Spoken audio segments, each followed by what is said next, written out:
तर नमस्कार मंडळी, स्वागत आहे तुमचं आमचं आणि आपल्या सर्वांचं आवडतं यूट्यूब चॅनल गावरान बेस्ट एक्सपर्ट. हेल्दी मेवा गावरानच खाव. तर मंडळी बघा, सध्याचा विषय फक्त आणि फक्त दिवसभर जेवढे पण फोन येतात तर बरेचसे फोन येतात, फक्त एकच विषय आहे की पक्षी मरतोय, डिहायड्रेशन आहे. तर काय आहे मंडळी, ऊनच इतकं आहे तर या सगळ्या गोष्टींचा सामना आपल्याला करावाच लागतो. उन्हाळा म्हटलं की आपल्यालाच एवढा त्रास होतो तर आपल्या पक्ष्यांनाही त्याच्यापेक्षा जास्त प्रमाणात त्रास होतो आणि मग त्यांची मॉर्टॅलिटी होते. त्याचप्रमाणे अंडे कमी देणं, त्यानंतर पक्षी अशक्त होणं, या सगळ्या गोष्टी या उन्हाळ्यात नक्कीच होतात. तर मागच्या व्हिडिओमध्ये आपण बघितलं की नियोजन कसं करता येईल, पण एकाच व्हिडिओमध्ये सगळे मुद्दे कव्हर करायचे म्हटलं तर व्हिडिओ खूप मोठा होतो, तर ते सगळं शक्य नाही आहे. तर सगळ्यांच्या रिक्वेस्ट आल्या फोनवर, दादा खाद्य नियोजन सांगा. तर आता आपण आहे ना, उन्हाळ्यातलं खाद्य नियोजन या विषयावर आपण बोलणार आहोत. तर म्हणजे हा व्हिडिओ तुम्हाला नक्कीच आवडला तर नक्कीच लाईक करा, शेअर करा आणि सबस्क्राईब करायला बिलकुल विसरू नका. तर बघा, खाद्य नियोजन, आता खाद्य करत असताना की खाद्य, आता मी तुम्हाला सांगितलं खाद्य कधी द्यायचं. तर मंडळी बघा, सकाळी 6 ते 8 वाजेपर्यंत आपण खाद्य द्या. त्या खाद्यामध्ये आपण काय देणार? सकाळच्या खाद्यामध्ये आपल्याला मक्याचा भरडा द्यायचा आहे, त्यानंतर गव्हाचा भरडा द्या, त्यानंतर त्याच्यामध्ये हरभऱ्याचा थोडासा चुरा टाकायला विसरू नका, त्यानंतर त्यामध्ये आपण बाजरी देऊ शकतो. हे झालं आपलं घरचं खाद्य, म्हणजे आपल्याला अवेलेबल होतं. त्यामध्ये आपण आता विकतचं खाद्य त्यामध्ये मिक्स करा. हे असं सगळं खाद्य सकाळच्या सेशनमध्ये द्या, म्हणजे याच्यातून आहे ना पक्ष्यांना ऊर्जा ह्या भरपूर प्रमाणात मिळतात आणि पक्षी नक्कीच सशक्त होतो. त्यानंतर खाद्य स्टॉप करा. त्यानंतर दुपारच्या वेळेमध्ये ना त्यांना जास्त प्रमाणात पाणी द्या. पाणी दिल्यानंतर पाणी हे कसं हवं, थंड हवं. त्या पाण्यामध्ये तुम्ही ग्लुकॉन-डी टाका, त्यानंतर बऱ्याचशा मार्केटमध्ये पावडर्स मिळतात त्या टाका. तर पाण्यावरती आपण सेपरेट व्हिडिओ बनवू, आज आपण फक्त खाद्यावरतीच बोलूयात. तर हे सगळं करत असताना की ह्या झाला तुमचं सकाळचा सेशन, यामध्ये मोस्ट ऑफ आपण खाद्य उरकून टाकायचं. त्यानंतरचं येतो की बऱ्याच जणांचं असतं की दादा आम्ही आता विकतचं खाद्य नाही टाकत, तर आम्ही मोस्ट ऑफ आमचे पक्षी सगळे हॉटेल वेस्टवर डिपेंड आहे, त्यानंतर आम्ही भाजीपाला वेस्ट वगैरे टाकतो. तर ठीक आहे, तुम्ही जर हॉटेल वेस्ट टाकत असाल तर आपण हॉटेलमध्ये गेल्यानंतर बघा, हॉटेलमध्ये गेल्यानंतर हॉटेलमधलं कुठलं वेस्ट आणायचं हे पण खूप डिपेंड करतं. की आपण सपोज भात उरलाय तर सगळा भातच आणला, आता लग्न सराई चालू होईल तर आता तुम्हाला जास्त प्रमाणात भात मिळेल, त्यानंतर पुऱ्या वगैरे असं तेलकट पदार्थ खूप जास्त मिळतील. मग ते मिळाले म्हणजे आपण फक्त तेच टाकायचे का? नक्कीच नाही. याचा पण आपल्या पक्ष्यांना खूप मोठ्या प्रमाणात त्रास होतो आणि पक्षी दगावतो. तर हॉटेलमध्ये गेल्यानंतर आता उन्हाळ्या म्हटला तर आपण काकडी, तर हॉटेलमध्ये काकडीचे टरफलं वगैरे भरपूर प्रमाणात मिळतात, ते घ्या. त्यानंतर कांदा असतो, वेस्टेज कांदा असतो, कांद्याचे टरफलं असतात. तर बघा, आपल्या आजी आजोबा आपले उपाय करायचे, आपल्याला ताप आला तर आपण कांदा चोळणं वगैरे. कांदा हा उष्णतेसाठी खूप चांगला असतो. तर हा कांदा बघा, किंवा मार्केटमध्ये जर कमी रेटमध्ये कांदा मिळाला तुम्हाला तर कांदा घ्या. तो कांदाचा बारीक किस करून तो आपण पक्ष्यांना द्या. म्हणजे हॉटेल वेस्टमध्ये ह्या प्रकारचं द्या, किंवा बाकीचं वेस्ट पण मॅनेज करा, म्हणजे थोडं थोडं तुम्ही द्या. त्यानंतर दुपारच्या सेशनमध्ये आपलं पाण्याचं आहे, पाणी द्या.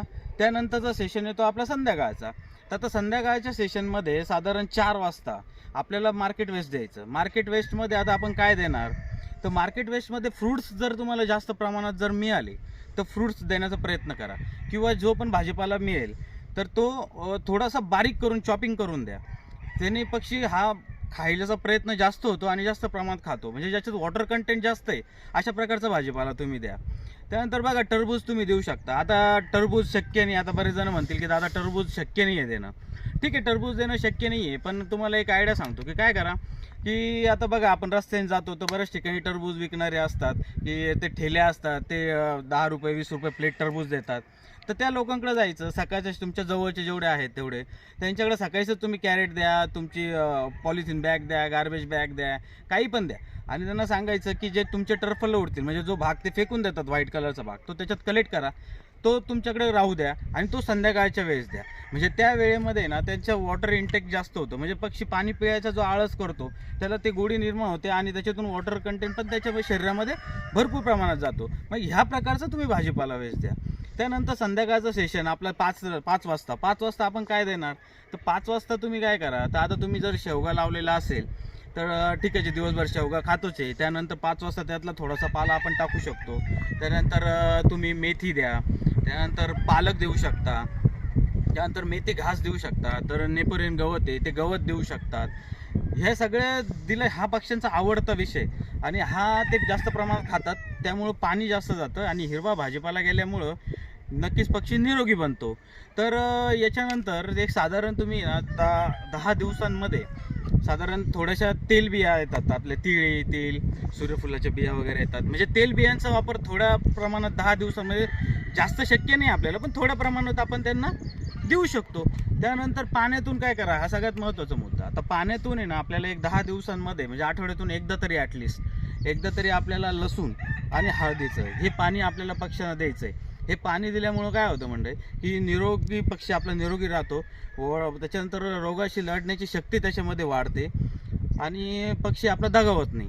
आणि हे सगळं जर ज्यावेळेस सगळं व्यवस्थित जाईल आणि पक्ष्याची हेल्थ व्यवस्थित राहील तर निश्चितच आपला पक्षी अंडी पण व्यवस्थित देतो. आता सध्या अंड्यांचं प्रमाण पण पक्ष्यांचं कमी झालेलं आहे. तर या सगळ्या गोष्टींचा आपल्याला सामना करावा लागतो.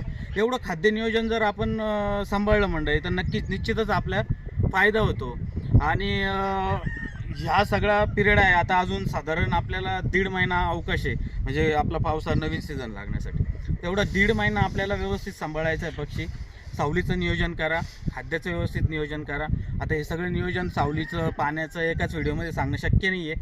तर पाण्यावरती पाण्यातून आपण काय काय देऊ शकतो किंवा पाणी कशा प्रकारचं द्यायचं, कधी द्यायचं, कुठं द्यायचं, किती प्रमाणात द्यायचं, एक पक्षाला किती प्रमाणात पाणी द्यायचं, पाणी कमी पित असेल तर ते पाणी पिणं कसं वाढवतं, या सगळ्या गोष्टींवरती आपण पुढच्या व्हिडिओमध्ये नक्कीच चर्चा करू. तर तुर्तास थांबू. तर हा व्हिडिओ तुम्हाला नक्कीच महत्त्वपूर्ण वाटला असेल तर लाईक करा, शेअर करा आणि सबस्क्राईब करायला विसरू नका. तर तुर्तास थांबू मंडळी. धन्यवाद.